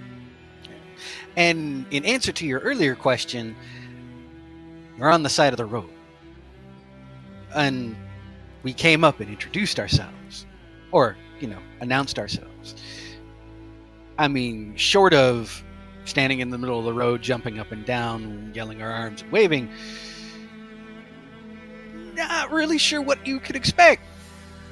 How you look, you should be careful. Oh, God. This again? Come on. Easy, Jacob. Sunn's just going to kind of look at you, and it's not going to be like the look of resentment. It's just going to be like just kind of a dead face. You do not know what we have been through these past few days. It is not because of your skin, it is because of what you resemble. I'm sorry for our hostility. And he's just going to kind of look back at the campfire again. Rude? Ulhime will still have a shield up if Deia's bow is still... When Sunn would hand me the missive, I would have knocked my arrow, but also Okay. my bow beside me, just not with any arrows. I put away my bow and arrow, and I pull out my sword and I stab him. So Stab I'll Sunn. I'll put my shield back at my side again. And just kind of give him a nod. I'm gonna hand the missive off to Klaus because I have nothing to do with Cauldron, and it doesn't really interest me at all. Klaus, you gain the missive from your allies, and it speaks of a requisition for the corpse of the late Horum, a paladin of St. Cuthbert, or particularly of Saren Ray. Right. Would I recognize the signature and seal as being of the Church of St. Cuthbert in Yes. Deia? Yes. Okay. Signed J. Eurekas. All right. Yeah. Well, clearly, you are on a righteous mission. However, we have a little bit of bad news for you both. Horum was mostly eaten. Ugh. And anything that remains to be buried happened to leave Red Gorge through a sort of magic back to Cauldron. So I'm afraid you'll be heading back from whence you came. I see. Like what was left that wasn't eaten, or what was left after being eaten? The unregurgitated bits. Okay. Thank you for the information. Who would have the remains then? You'll be seeking Jerrod Skellerang, now de facto captain of the guard. What do you mean, see, captain of the guard? That doesn't make sense. Tercion Skellerang is the captain of the guard. Has the news not arrived with the army? Well, What- the army came what back, news? but you know they're half orcs. We don't necessarily buddy. They're new. I don't know of the right way to put this, so I'll just say it as I know. Tercion was felled in battle with Alec Tercival. What? That cannot be true. That cannot be accurate. The information must be skewed of some It sort. was far from a fair fight, but I've seen the corpse myself. It's true. Why would Alec Tercival... There's a lot to explain in terms of reasoning, but frankly, we miss Cauldron and we need to be back there, so perhaps we could explain it along the way if you two are amicable to traveling with us. Well, I mean, we're going back anyway. And if your friends do not mind our company, but this is a lot to I take. understand. The gravity of the situation is immense. I mean, it's not great news, but who's this Jerrod fella? I thought Tercion was challenged by Alec, and I thought, well, genuinely, I thought that it was Alec that we were coming to pick up, not this no-name. Well, word around the guardhouse and throughout the church was that he apparently had a brother that recently came back from some ventures. The very same. Klaus, that probably would have been a bit of a bite.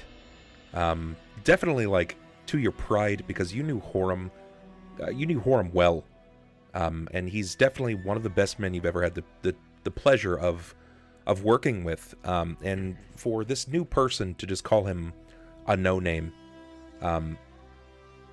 that's definitely a bite in pride and reputation, at least.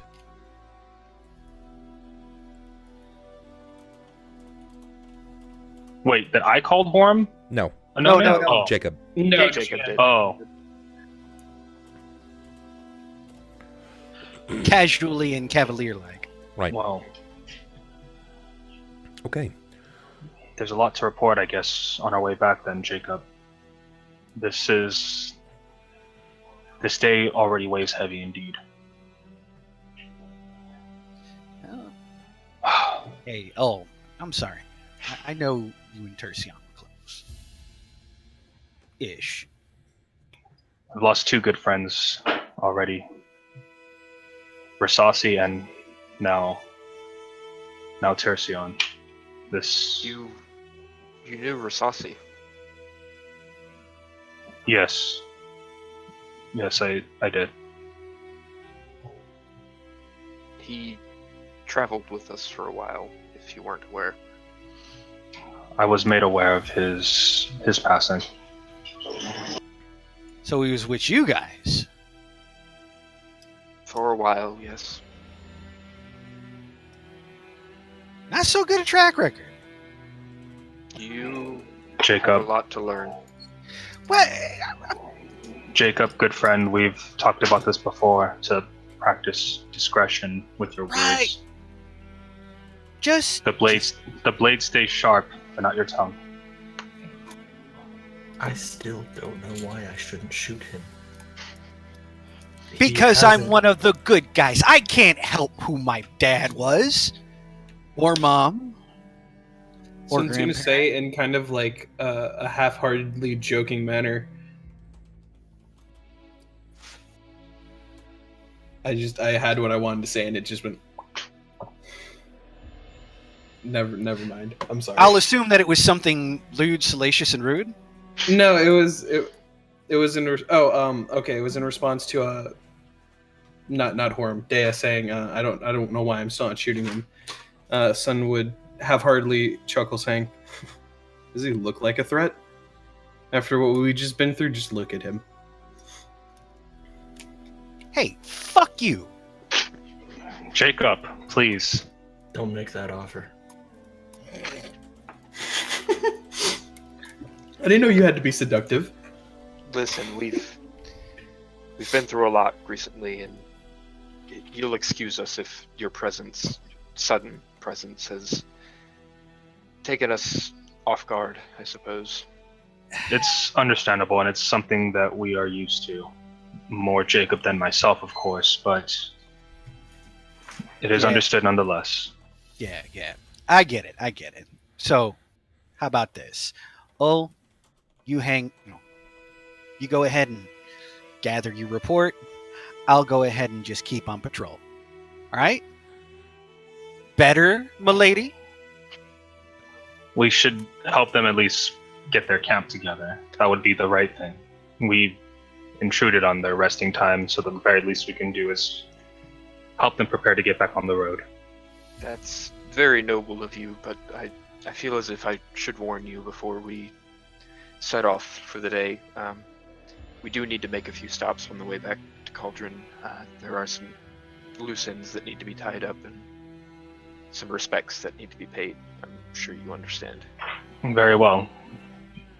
Then I swear on my oath that I will protect you in that time until we get back to Cauldron. And Jacob's just gonna be standing with his back to the party and just wave over his shoulders if he doesn't care. Just whatever. He also means well. Forgive him. He's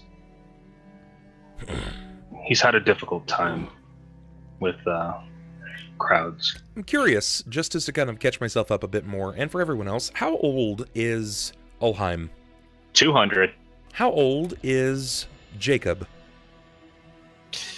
That's actually a good question. I can't remember what I put down. I want to say 40. 40. What is his lineage like? Unknown. He has an unknown lineage, so you don't know. I mean, you could be elven, you could be human. All he knows. Nereid, you could be a number of things. All he knows is that he's got red skin and horns, and everyone's been calling him a tiefling. All right, that's perfect. All right, sounds good. So we have a middle-aged dwarf. He reminds me a lot of Balin from The Hobbit. Kind of like this ever-present and watchful eye, taking care of those around him. And then we have, I don't want to say like the trickster of the lot, but definitely the less couth of the characters that we've seen Sniper the play. In the mouth. Sort of, but with a bit of a smaller mouth, if you will. Not quite as boisterous. All right. A little tighter. I knew you'd go with that. That doesn't surprise me. So even though he said it wasn't really a big deal, I would help them disassemble their camp and put out the fires and stuff while everyone else is kind of putting their own belongings together. I don't want to feel like I'm prying in, touching personal items of theirs, but the tents and the campfires and stuff, I'll help them get those together to make the process go a little faster. All right. So you guys have 3 days of travel. You have 3 days of travel before you, making it all the way back to Cauldron. Klaus, Deia, Sunn, your original journey was to stop to pick up the rest of Klaus's belongings. I'm assuming that you'll do so just fine. And I'll admit, seeing the Citadel, or not the Citadel, the Warden's home. Yeah, the Citadel. That's the Citadel. Oh, it is the Citadel? Yeah. Yep. Yeah. I keep thinking Clockwork Citadel. But no, seeing the Citadel, Jacob's going to be appropriately impressed. No, just damn. Sunn would take the time to check up on oh god, what's his name? The kid with no eyeballs. Started Moishi? with an E. Moishi. Wait, Moishi? Okay, not an E. Moishi. His Sunn. real name, Moishi. Yeah. Sunn would take the time to like break away from the group when they hit the Citadel to like see how he's doing, check up on him, and rather than have the like serious and 50-yard stare that he's had, he'd have remember how I said like when he was first introduced he had that kind of like the All Might kind of hero smile? Sure. This time it looks kind of like it's half-assed, but it's still Good thing you can't see. yeah, exactly. Okay. But Ulhime kind of leans over to the side. Look at that. The leader is a bugbear. A Helm's Might. I've never seen such a thing like that before. Yeah, Jacob's just going to kind of look at Ulhime. What's wrong with him being a bugbear? Nothing, but given overall history, it should be enlightening to someone like you as well. Think about it. Yeah, they don't judge. I'm not judging you either, friend. I'm just telling you to take some notes. Look, he stands poised and dignified. I've got dignity coming out my ears. And once again, Jacob, going back to what we talked about, when you present it like that, you absolve any credibility of yourself in that one statement. Right there. Well, pardon me, my lord. Yes, my sire. I'm not royalty. We talked about this. Seem to have talked about a lot of things. So I don't know if that was actually us seeing a spark of Ulhime there, or if it was actually Ronald slowly stroking the ego. No, that was Ulhime. Call me. Yeah. Talking to Jacob. Good. He's just kind of double fisting both at this point. All right. I like it. I like it. It's good to see of the character.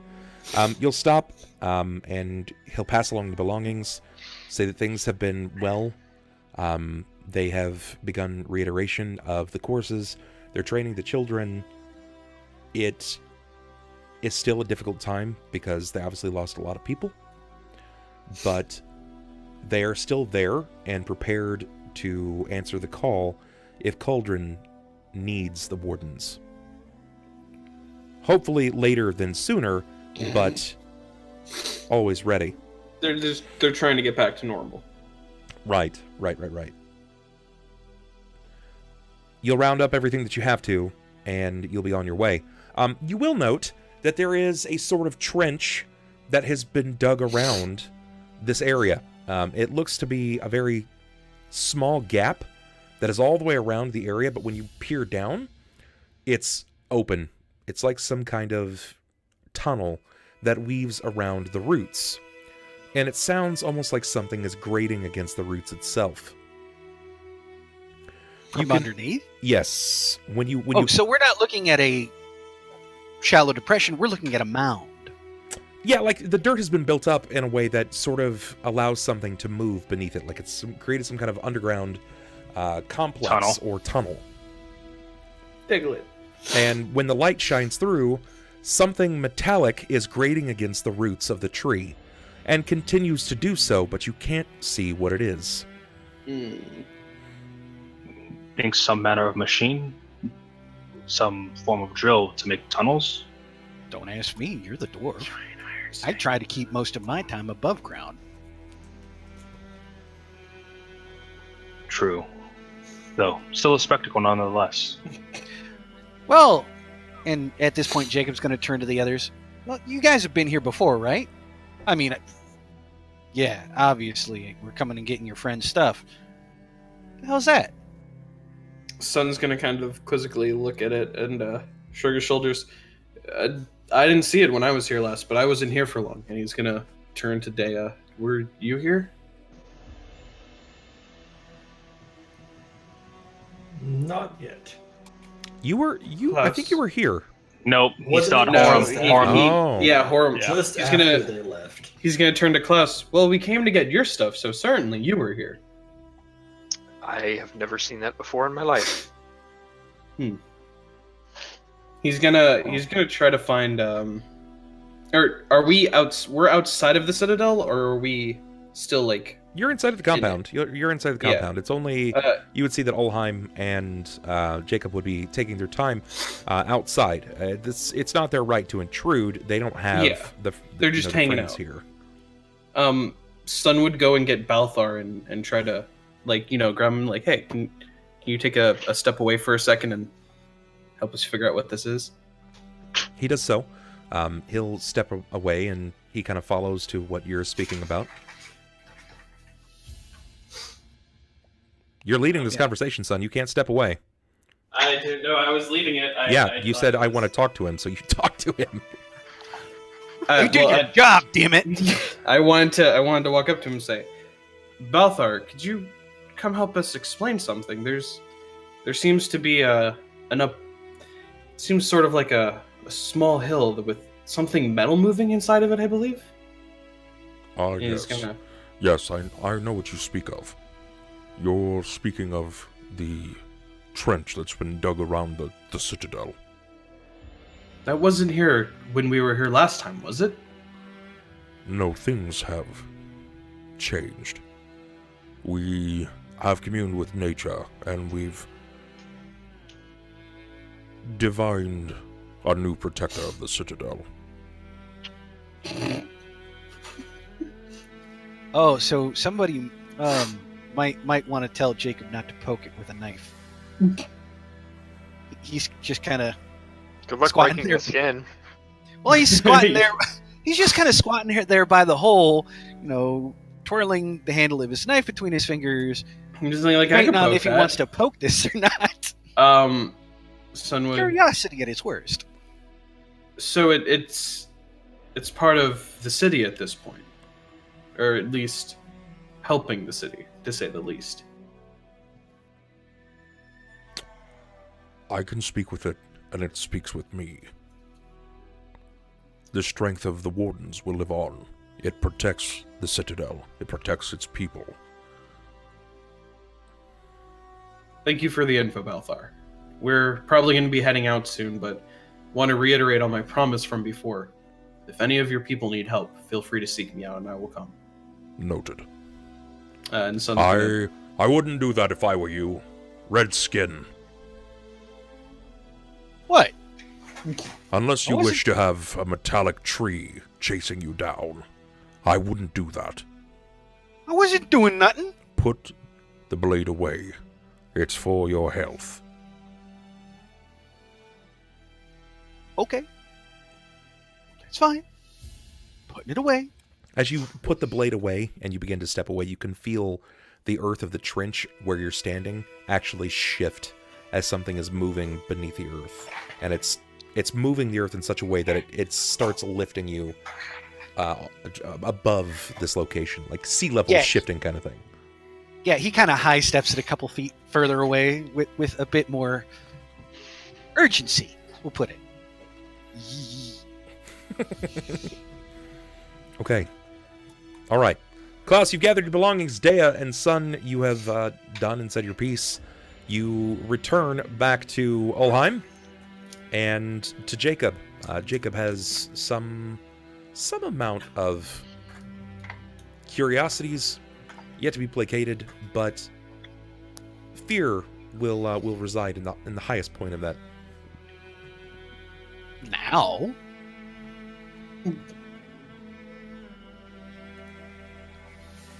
Anything else you'd like to do while you're here? I'm just here as an escort for getting Klaus's stuff. Yeah, I'm in the same boat. Once I I, would- I retrieve would- my... No, go ahead. I would confront Klaus about the metallic tree later on when Balthos noted around to look funny at me for not understanding what he meant by a metallic tree. But I'll ask later. After gathering my belongings, I really don't think there's a whole lot left here for me, other than to just, I suppose, pay my respects to Balthar for his help in the past and his continued alliance, I suppose, with the Flurry and the whole of Cauldron. But beyond that, there's not really much here for us. One of us should probably tell him that that his brother died. Just as a... Well, don't look at Jakob. He's not really fond of the word. Well, yeah, no. Works elbow to knuckle with the city guard. And This would probably be one of the things Sunn would say to Deia and to Klaus before leaving. He was part of the group, wasn't he not? He would probably at least like to know. Especially being part of the wardens that's what they're called, right? Aren't they essentially guards for the outside of Cauldron? That is correct, sir. Well, yeah. And then, looking at Klaus, would you like to tell him? You are obviously the closest out of all of us to him. There are certain things better left unsaid. If you wish. And Sunn's gonna pack the rest of his belongings, and then we were traveling by horseback still, correct? Yes. Then he would mount his horse and steadily make pace. Okay. All right. We're going to take a brief break. I'm going to go run to the bathroom real quick. And I'll make fries. Upon our return, we'll continue with what it is that we're doing, okay?